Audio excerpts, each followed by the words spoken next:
My name is John Arnott. I am an active Vistage member. I've been a Vistage member for several years now. And one of the reasons I joined Vistage was, yes, I wanted to get the support of my peers. I wanted people that I could talk to, that I could honestly share things with and get candid advice from people, people like myself. But there was another thing that I was really hoping to get out of Vistage, and that was I wanted help with ideas on how to build a virtual culture. See, the thing is, over the years, I have started, grown, and sold 3 small businesses. But this last company I started 7 years ago is 100% virtual. There are 34 of us spread around the world, and I am constantly looking for new ways to make this virtual organization a stronger group working together. And Vistage has been very helpful in that. But I've also learned things through trial and error that have been very helpful in building a virtual organization. If you can see that okay? Lisa, can everyone see the screen? Great, wonderful. There are 2 key things that you need to run a successful virtual company. You need the right tools and the right culture. And in this presentation, I'm going to go through both of those. The thing is, the first challenge that you have to overcome within your people this overwhelming feeling of isolation. Now, we've had this opportunity since COVID started to learn kind of what it feels like to work remotely. And that feeling of isolation, it has to be overcome. Otherwise, no matter how great the team member is, over time, there are going to be challenges for them to be working successfully with other team members. And to overcome that feeling of isolation, it starts with a platform. It starts with the right tools to ensure that there's continued connectedness. Connectedness can't be accomplished through just sending emails back and forth. You have to have some sort of platform. Now, this is really easy to accomplish with video. And lately, we've been more and more comfortable using Zoom as a tool, or GoToMeeting, or WebEx. And those video delivery platforms are very helpful for sharing video. But to be fully connected, you need to actually consider a platform that's designed for team collaboration. And there are 2 systems that our company has used over the years. We started on a platform called Slack. Slack is a tool for collaboration, and we are now currently running on a platform called Microsoft Teams. They are both collaboration platforms. They both have video integration. They both work very well. And each company has a different reason for choosing them. We went to Teams only because we're on an Office 365 and it was built into licensing. But Slack was a great tool as well. Just out of curiosity, maybe put this in the chat. How many of you are already using some form of collaboration tools like Teams, Slack, or if a different one, why don't you put in the chat which one you're using so others can see?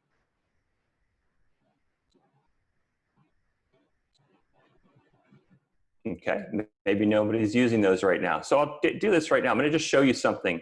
There are a few things that a collaboration platform needs to do to make that feeling of isolation go away. The first one I mentioned was video. And in a tool like Teams or Slack, they both work about the same way. In the upper right-hand corner, at any given time, I can just click on the video icon or the phone icon to call them. And while I'm interacting with somebody, I can simply have a video call. And this makes it really easy to get that sense of connectedness going. It's just like any other conversation. I'm going back and forth, you're sending messages back and forth, boom, I just hit video call and we see each other and we have a conversation. The other thing that a collaboration platform is designed to do, it's designed to segment out communication in channels. Teams calls it teams and they have channels, but the concept is that any way that a group of people is intended to be organized to do an activity, whether it's a department in your company or it's a client or some other project that's being done, you want to organize the communication by that. So maybe you have a channel for accounting, maybe you have one for client A and client B. And by organizing communication that way, it makes it really easy for the people that are involved in that effort to interact with each other without the noise of everything else that's going on. For example, I might pull up one of our clients here, And you can see that there's a conversation going on with different people, and they're calling each other out as necessary. That's one of the things that a channel is really helpful for, is I can have a conversation with an individual by calling them out by name, and everyone else on that team or in that project, they can see what's going on, but they don't necessarily have to interact or be involved in it. But everybody's kind of up to date on what's being discussed. The other thing that a platform like this does, and this is really, again, very important when you move from you see each other on a daily basis to a virtual environment, is you have to pay more attention to keeping up with your away status. If you are free, away, at lunch, in a meeting, on vacation, when you're in a physical office, some of this stuff is almost implied because you tend to bump into people. But in a virtual environment, you have to be a little bit more aware of that. And the way we encourage it is to make sure that if anybody ever has an appointment, a call, a meeting, all of that is in their calendar. The calendar integrates with the tool. So for example, I am on this call right now with you, it's in my calendar, and in the upper right-hand corner, there's a little red dot showing that I am currently busy. It knows that I'm actually have an appointment at this time. The other thing the system will do is if you walk away, it will just say that you've been away for a certain period of time. But explicitly, you want your team members to put effort into making sure that they schedule their appointments and they say when they're out, so that that is communicated by just using the tool. And the last thing I want to share about this type of platform is there's two different communication concepts. There's the concept of a chat and the concept of a channel discussion.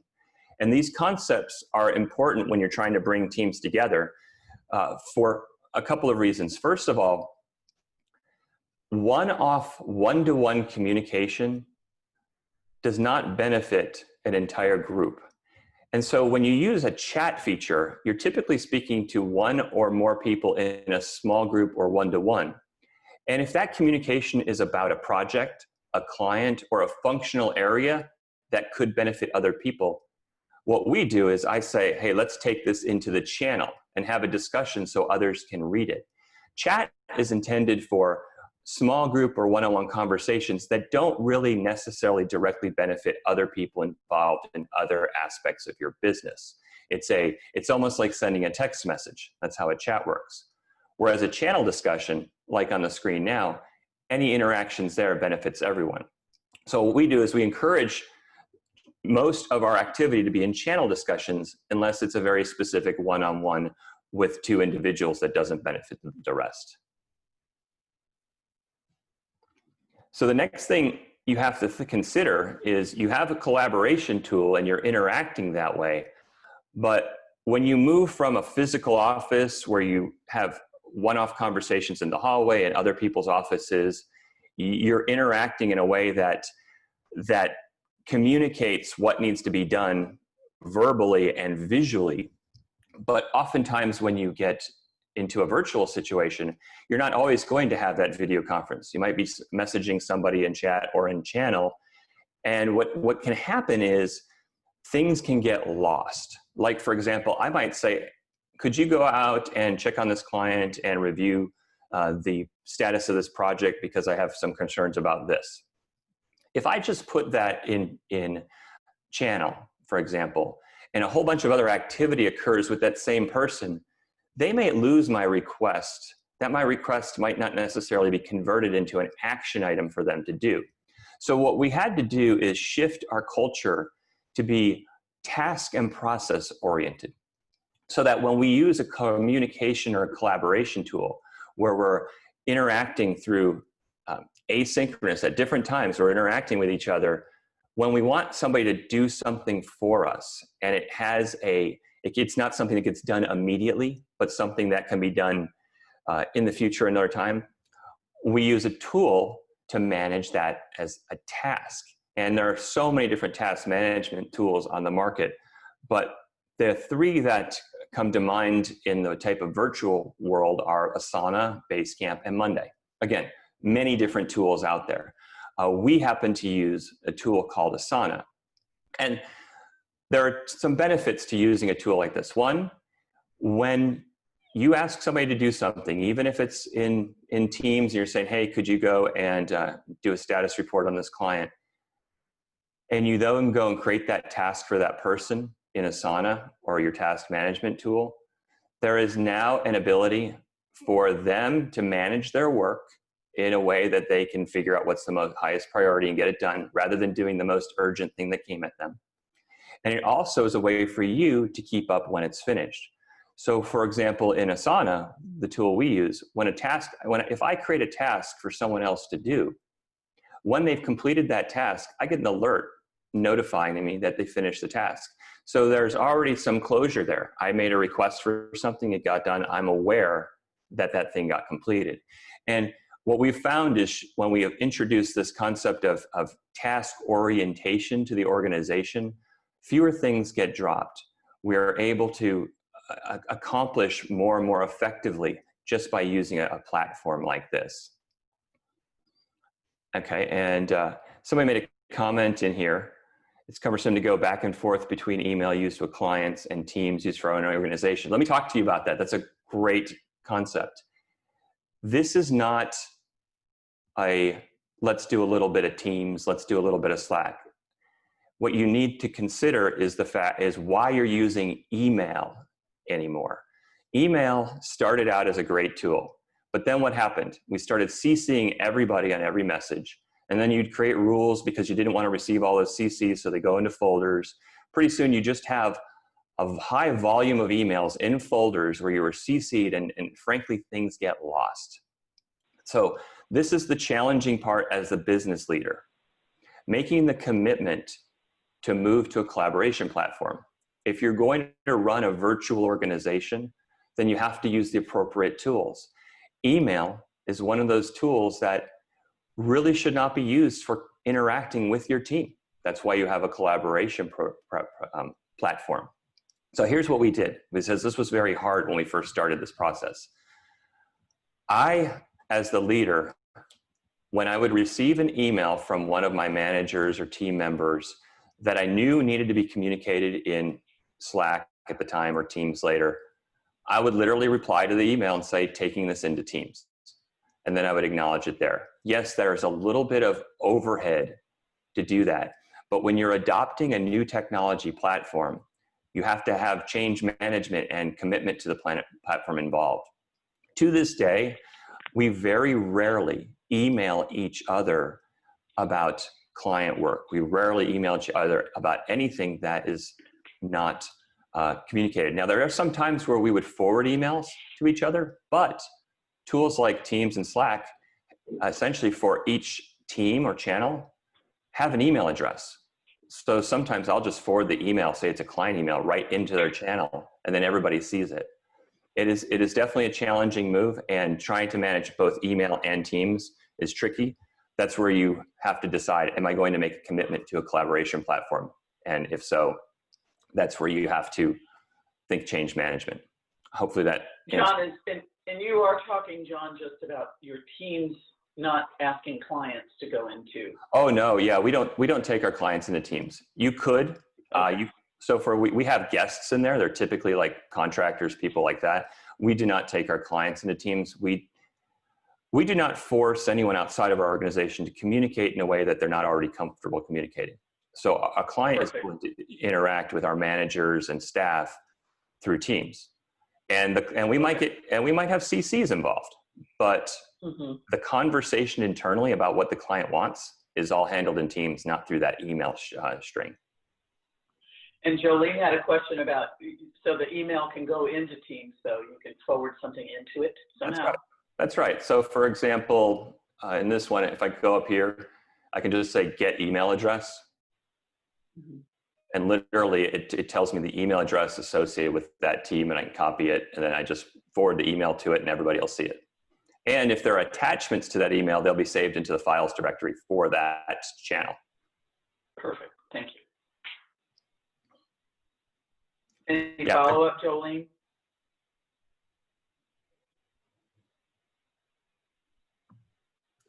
The only other was, okay, so instead of using Asana, Basecamp, and Monday, can you just manage tasks in Microsoft Teams. I've used Basecamp. That's what we use for our Goldman Sachs 10,000 small businesses.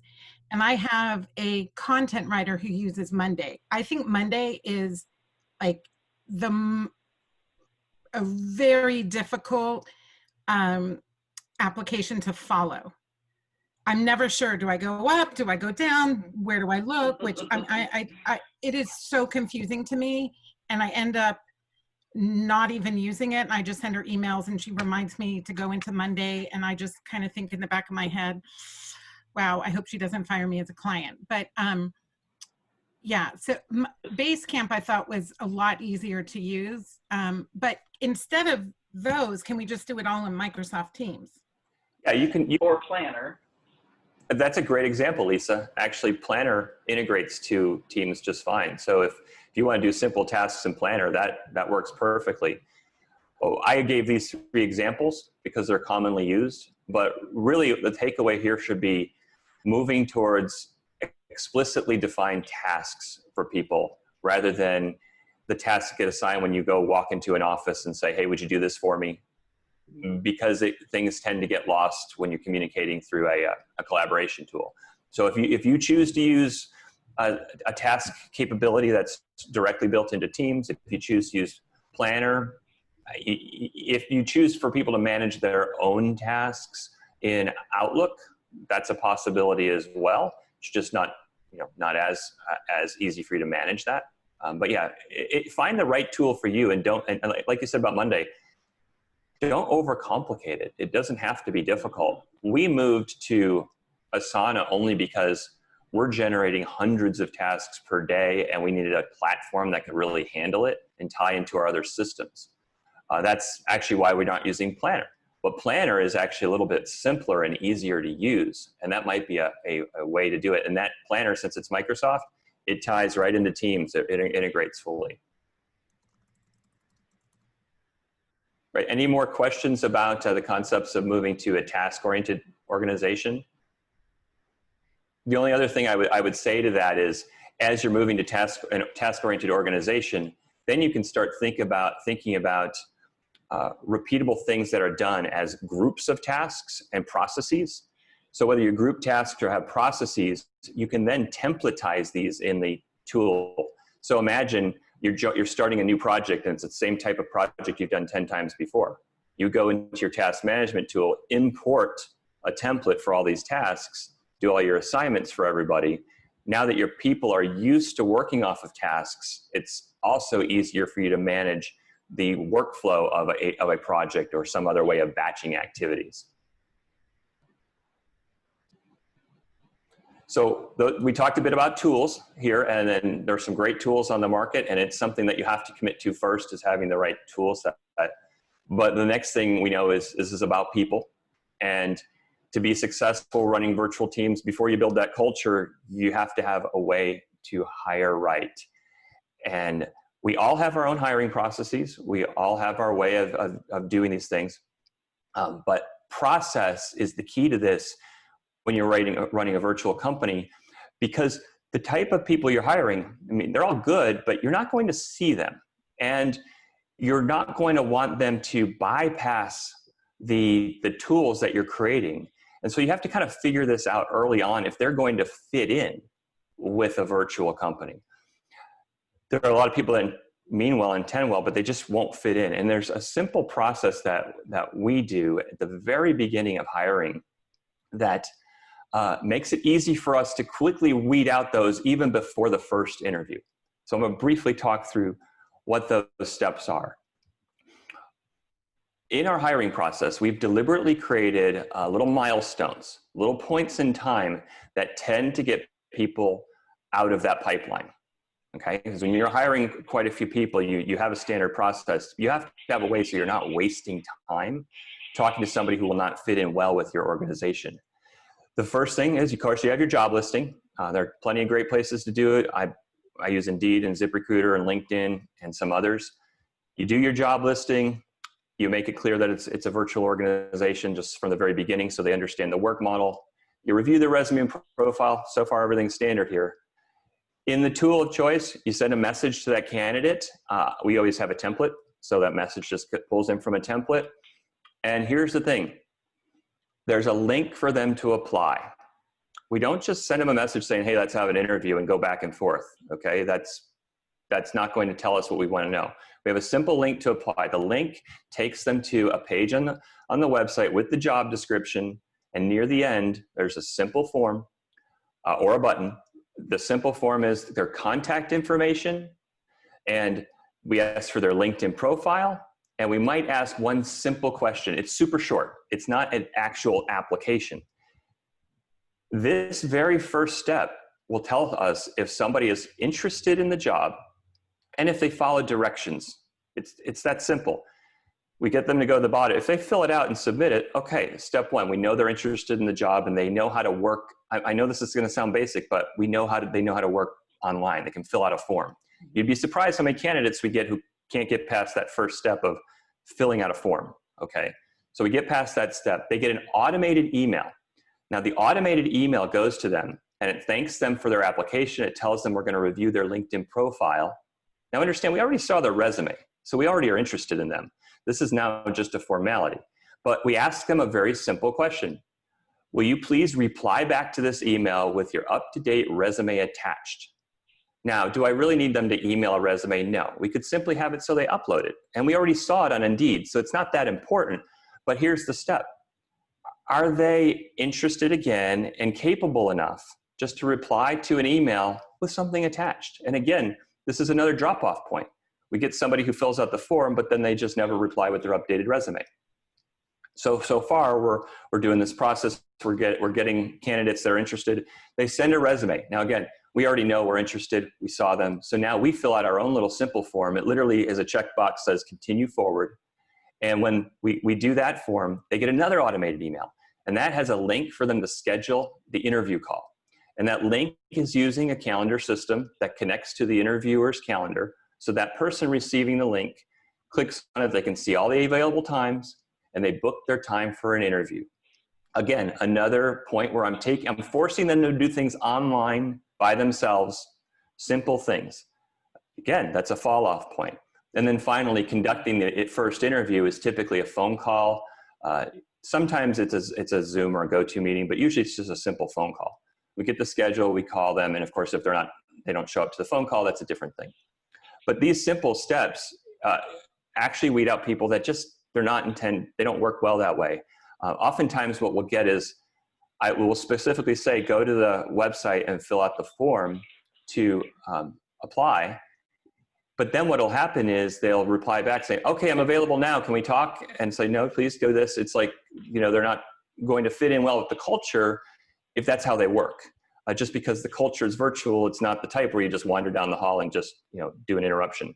So we found that just by creating our process, it's helped us be much more effective in hiring the right people that work well in this environment. Great. Okay, so I just was checking the comments for a section. So we have the right people. We've done our steps to get people that will likely be able to work in a virtual world, or at least the people we're interviewing will be able to work in that world.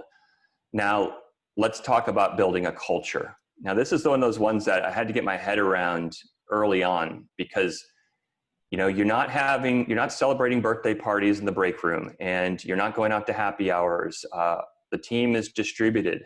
And if you did do that, you'd be leaving some people out, which causes even a worse cultural issue, right? So if you're 100% virtual, how do you build a culture? And that's something that I figured it out and narrowed it down to 3 key areas that help build a culture and help people feel like they're part of something. And the first one is really simple. We need to over communicate. And I know the word over sounds like excessive, but when you communicate with somebody, there needs to be acknowledgement. Would you take care of this for me? I'm going to send you a task. We take care of this? Yes, I'm on it, no problem. Or we're now accustomed to emoticons, thumbs up, happy faces. Would you take care of this for me? A thumbs up comes back. that is an example of additional communication that when we're using email didn't always happen. But you want to do that. And the other thing is you want to be very detailed. It's not like sitting face-to-face in somebody's office where they can see your body language, they can see your cues, they can know how you're feeling. Your communication has to be thorough, and it has to be communicated in a way that's not curt. Otherwise, people might interpret it that you're upset. And so over-communicating, sharing more detail is actually an important part of building this culture, which gets people to interact and ultimately trust each other. And the second piece of that is gratitude. And it took me a little bit to figure this out. A culture of gratitude is what gets teams to be very effective when they've never seen each other, or the times they've seen each other are on video. The culture of gratitude, it means when somebody does something for you, you give them a like, you give them a thumbs up. It says, you say thank you when somebody does something for you. I know these sound so simple, but in an office, if somebody gives you a report, you just gotta nod thanks, and it's cool. But in email, we don't always do the thank yous and the acknowledgements. The gratitude piece of it is the most important, because what happens is people start just getting to interact with in a way that's not overly polite, but they tend to be more open to each other when they feel they're being appreciative. Like, for example, I'll just pull one of these at random. Let's see, just kind of look through some of my teams. Okay, so here's a blogging channel. So, look what's happening here. This person made a comment. This person's saying thank you. There's the thumbs up. She asked for something. There's 13 replies back and forth. Thank you. This culture of gratitude keeps the communication in a way that people are interacting with each other. They're acknowledging each other. They're appreciative of each other. And I will tell you, there's nothing feels better than when you go into a channel and you see that your team is really appreciating each other for each other. You find that they're so much more effective that way. So culture of gratitude is that second point. And then finally, this is the ultimate place we want to get to, is a culture of trust. Now, trust is one of those things that's not just given, right? Trust happens over time. It happens when people do the things they say they're going to do. And one of the things we take for granted in an office is the act of seeing the same person over and over every day creates a repetition that actually builds trust. It builds some implicit trust because the person's going to be there. But when you don't see people, you don't have that one element. So back to how we build the trust. Again, it's one, the over-communication, two, the gratitude, and the third one is being a task-oriented culture. When somebody assigns a task, asks for a favor, gives you some task, that you get the task done, you close it out, you share the details by over-communicating, and then there's usually a thank you back. These types of interactions foster that trust that you can't get the same way you'd get when you see the same person every day in an office.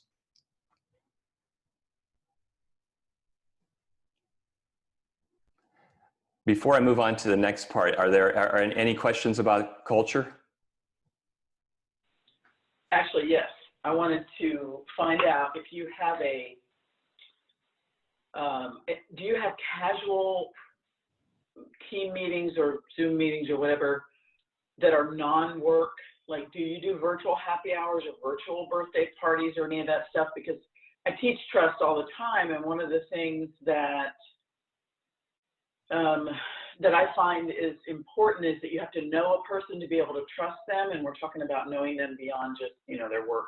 So how do you do that? All right, I'm actually going to skip to a slide a little further down, and that is sharing personal events. Okay, so here's the thing: you hit the nail on the head. It can't be all about work. And if you bump into somebody getting coffee, you're going to ask about the weekend. Oh, how was your trip to Europe? You're going to ask them about their kids. You're going to do all this stuff, and you don't even think about it. Virtually, that doesn't happen. It's all business. So what we've done is there are two mechanisms. Okay, the first mechanism is actually we do it in teams. And we have two different channels. One of them is the travel. Show us where you go. So when people go on a trip, we just have them upload some pictures, and what happens is, look, you get the likes, you get the little hearts, you get the people reacting to it.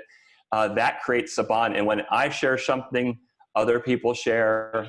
And so the travel one is a useful way just to see what people are doing. And then the second one, and this is a little less interesting than travel, is we have an announcements channel.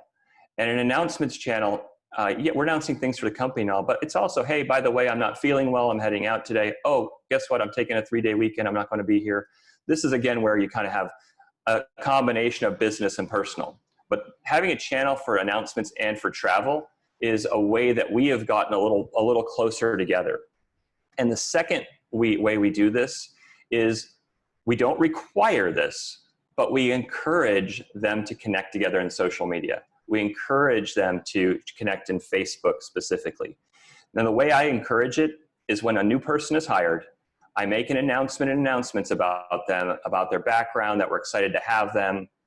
And then I will say, and by the way, if you'd like, you can connect to me in Facebook, and I paste my Facebook account URL there.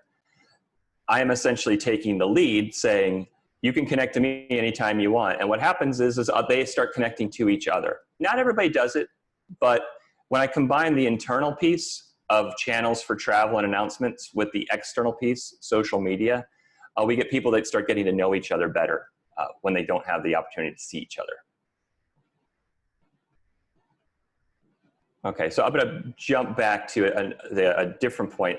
The other thing I wanna say is treat the workday like a workday. So before COVID, people were told, oh, you get to work from home, so you can just fall out of bed and go to work. And some people do that. I've been in a lot of Zooms where people look like they literally fell out of bed and got on the Zoom. But my opinion is that whether you're working from the home or you're working from the office, you need to treat it as a workday. And there's this saying, and I'm sure many of you probably heard it. The saying is, am I working from home or am I living at work? And you have to make it as a leader, you have to make it very clear. You're working from home, you're not living at work. And the only way you can do that is to manage around the workday.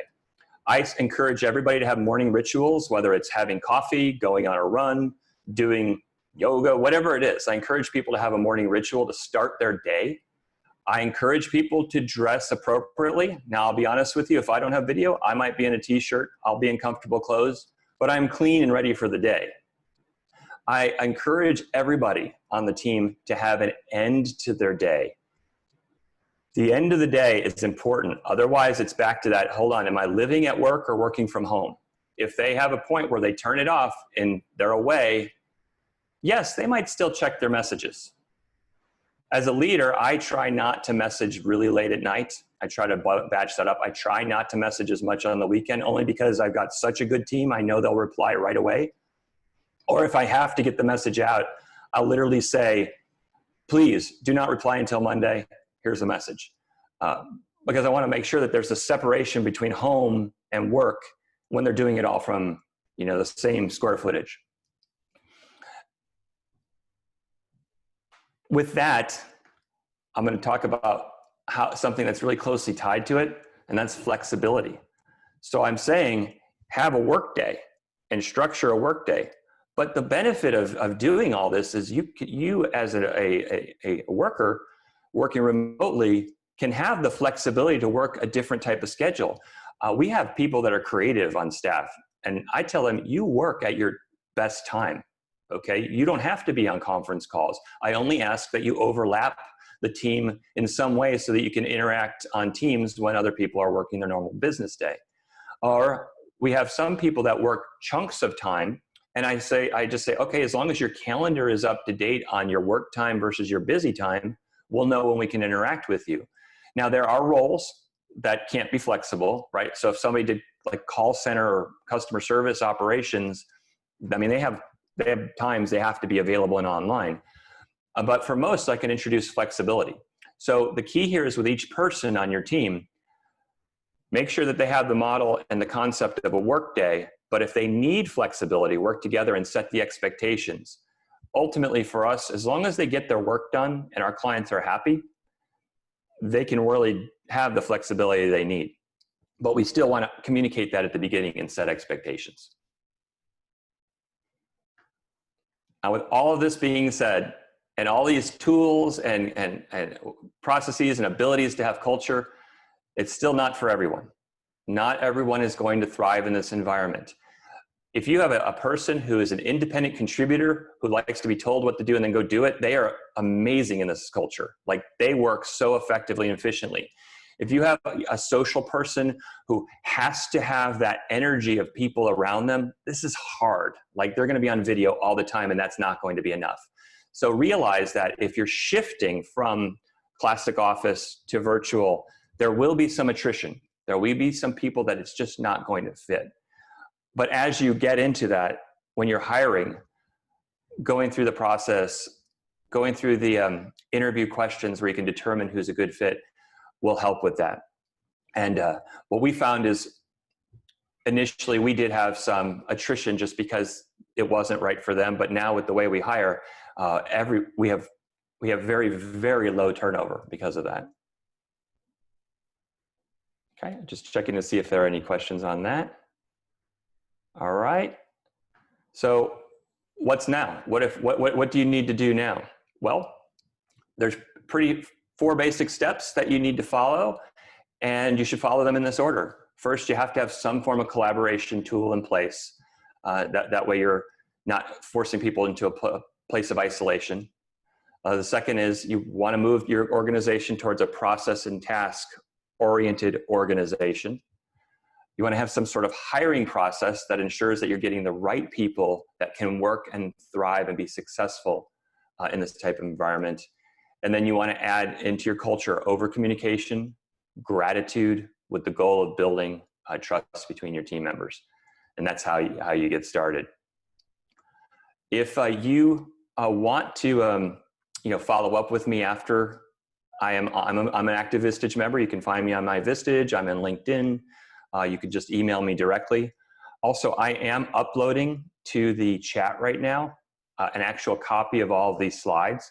And so the last slide has my contact information in it as well, so that you can use this if you need it. And from this point, I think now maybe we move on to some questions. Does that sound good, Lisa? Yes, everyone, if you want to ask a question, you can just hold down your space bar to unmute, or just unmute. That would be fine. And I'm going to download the PowerPoint, John, if it's okay. Yeah, please.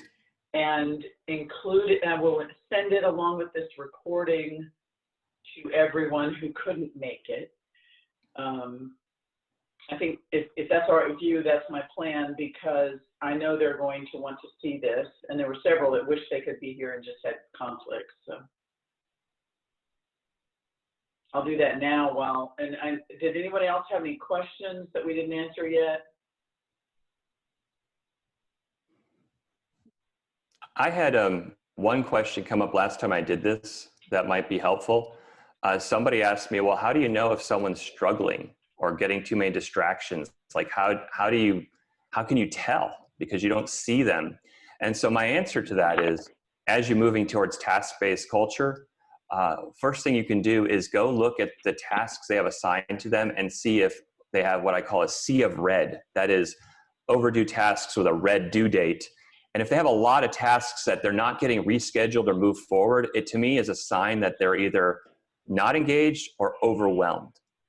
And the second thing I do is I go into Teams, and I can actually go into Teams and click, we can all do this. You just go find a person in chat, and there's a button that says activity, and I can see, are they actively posting in Teams? And if it looks like they're not, then I know that they're disengaging. And so then I'll have a video meeting like this, and we'll have a conversation to understand what's going on. Yeah, that makes sense. And do you meet regularly one-on-one with all your teams, your individuals in your teams via Teams? Yeah, we do video, exactly. So we do annual reviews like normal, and then we do kind of a quarterly less formal review. It's really more, how's things going? But all of my managers, I meet with them one-on-one about every 6 weeks to 2 months informally. And then just like any other company, we have a sales meeting and a marketing meeting and an accounting meeting, and we have a project review meeting, and these just happen to be virtual rather than in a conference room. So we're seeing each other and interacting with each other on a regular basis anyway because of that model. Okay. So really it's the same good management anyone would use. It's just being done by Zoom or something. Yeah, exactly. Just some collaboration platform. Mm-hmm. Okay. Any other questions, folks? We got a lot of them while we were going. That was great of you to check the chat as we were going through. So we did have a question to find out if you would tell us a little bit about your company, John, what you do, and also at least one person interested in possibly having a conversation with you separately, just to ask a few more questions about some specifics here. Please feel free to email me directly. I'm happy to talk more about this. This has been a journey that was a learning experience, and I'm feeling really comfortable about some of the lessons we've learned. So I'm happy to talk more about it. Our company, we're called Content First Marketing. We are a digital marketing company based in Dallas. And the great thing about what we do is our whole purpose is to help businesses grow. And each of our people measure their success by the growth of their client businesses. And while we're 100% virtual, our clients are comfortable working in that capacity, so it works really well. We help people all around the country, not just in DFW. And it's a good type of organization to run. Services businesses in general work well in the virtual world. It's just depending on the type of client you have, you may have to guide them towards these types of meetings. But COVID has given us an opportunity to start retraining the clients that would require face-to-face to be like this. And it allows us to be more effective. But anyway, yeah, so we're a Vistage member running a marketing company for the past 7 years. Thank you very much. Anything else, you guys? Nobody else on chat? Let me just check that. Oops. Nope. I don't see any new questions. Okay. All right. Thank you for uploading everything. I don't want to hold anybody if we don't need it anymore, but it was great. Really learned a lot. I think several did. I saw some other comments, so we appreciate it. Yeah, thumbs up. Thumbs up, John. Thanks. And we appreciate you being here. Well, thanks for your time. I appreciate it presenting to you. Have a great week.